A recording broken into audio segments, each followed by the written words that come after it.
Nuestros presentadores ya están listos. Estamos en todas las regiones. Esto es Noticias RCN de las 11:30 de la noche.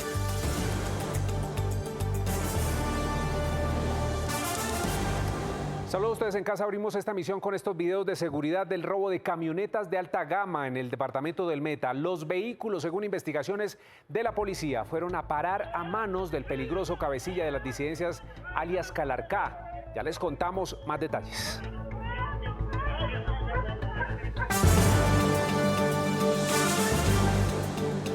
Y avanzamos en Noticias RCN. Aquí están las 3 del día, las revisamos. La primera. Las noticias económicas de la jornada. El Banco de la República aumentó 100 puntos básicos, la tasa de interés pasando de 9.25 a 10.25%.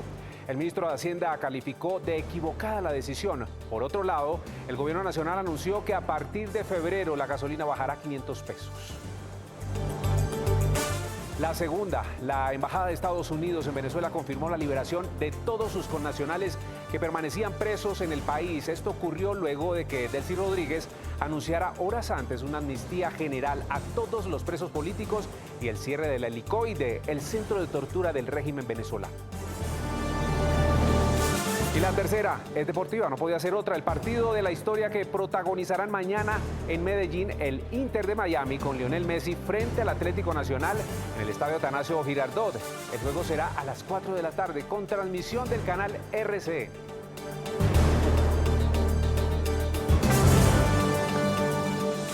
Y esta es la imagen del día que nos llega de la Antártica. La expedición hacia el corazón de la Tierra captó estas imágenes de pingüinos que hacen parte de la fauna que se destaca en el continente blanco. Son más de 5.000 ejemplares que precisamente conviven en una base chilena.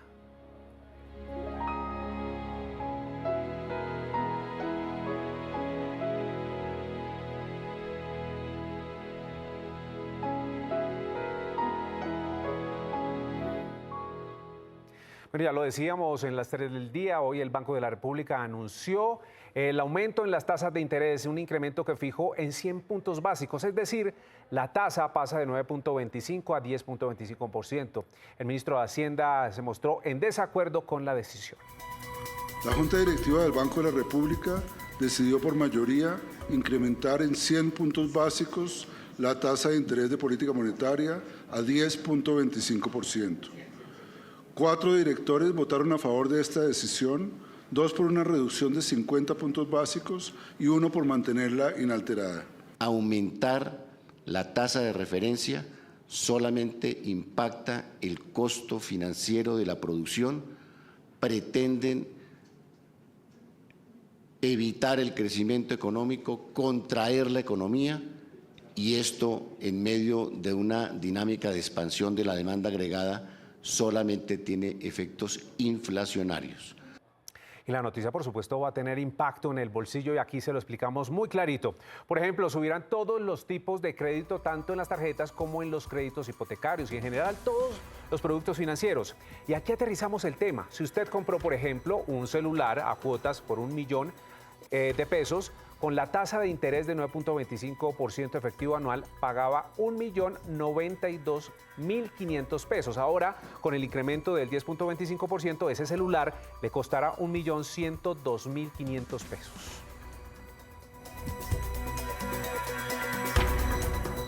Hablemos ahora del anuncio que hizo el Gobierno Nacional sobre el precio de la gasolina que bajará a partir de febrero. Escuchen ustedes.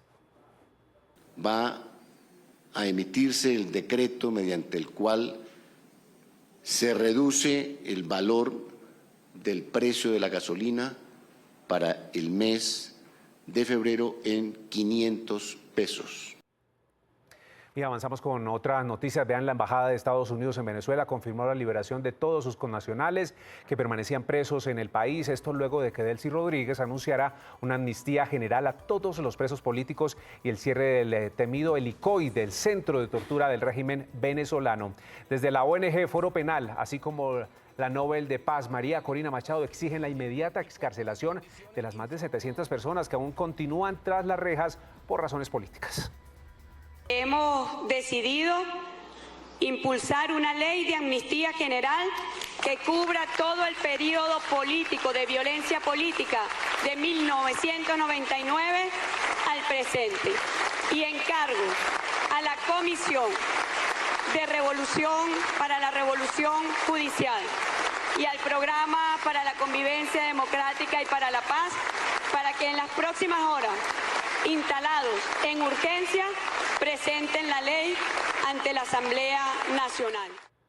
Y hablamos de otro hecho internacional. La presión de Estados Unidos al régimen cubano aumenta, mientras que el presidente Donald Trump afirma que Cuba representa una amenaza para la seguridad nacional de su país y amenaza a naciones con imponer aranceles si le envían crudo a la isla. El régimen cubano lo acusa de recurrir a extorsión para asfixiar su economía.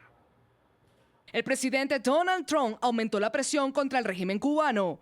Luego de amenazar a las naciones con aranceles adicionales si envían petróleo a La Habana, Trump afirmó que la isla no podrá sobrevivir cuando una periodista le preguntó si trataba de estrangular a Cuba.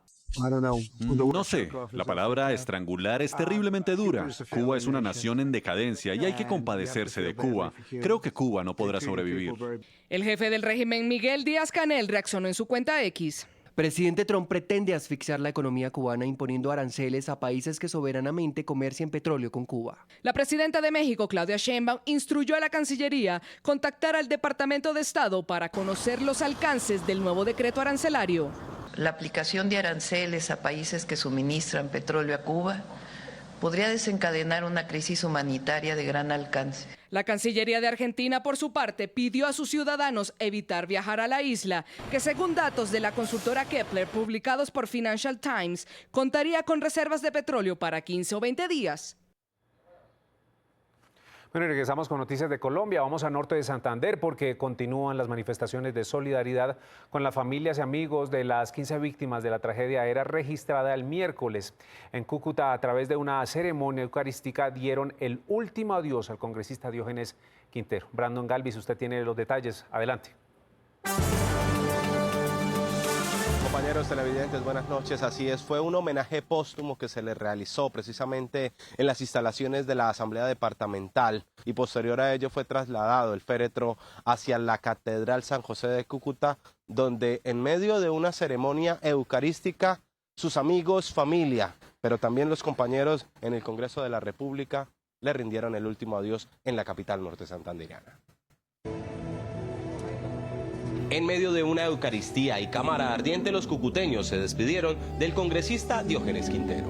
Muy duro, yo creo que además de despedir a un amigo, es un día de luto para el país, para Norte Santander, para el Catatumbo. Su compadre Carlos Arenas recuerda con nostalgia el momento en el que llegó a la escena de la tragedia y ayudó a rescatar no solo el cuerpo de a quien consideraba su hermano, sino también de otras víctimas. Fue un momento muy difícil. El desespero, encontrar tantos cuerpos, tanta desolación. Otras familias, mientras tanto, continúan la espera de los restos de sus seres queridos y aprovechan para recordar el legado que dejaron.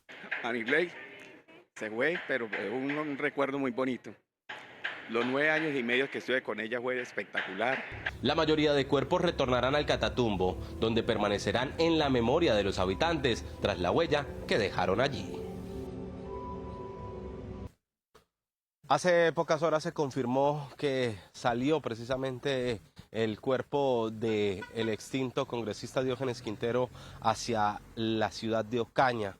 Por supuesto, en medicina legal avanzan los protocolos forenses con los demás cuerpos. Son cerca de 7 que ya han sido entregados a los familiares. Esa es toda la información que tenemos desde norte de Santander. Brandon Galvis, Noticias RCN.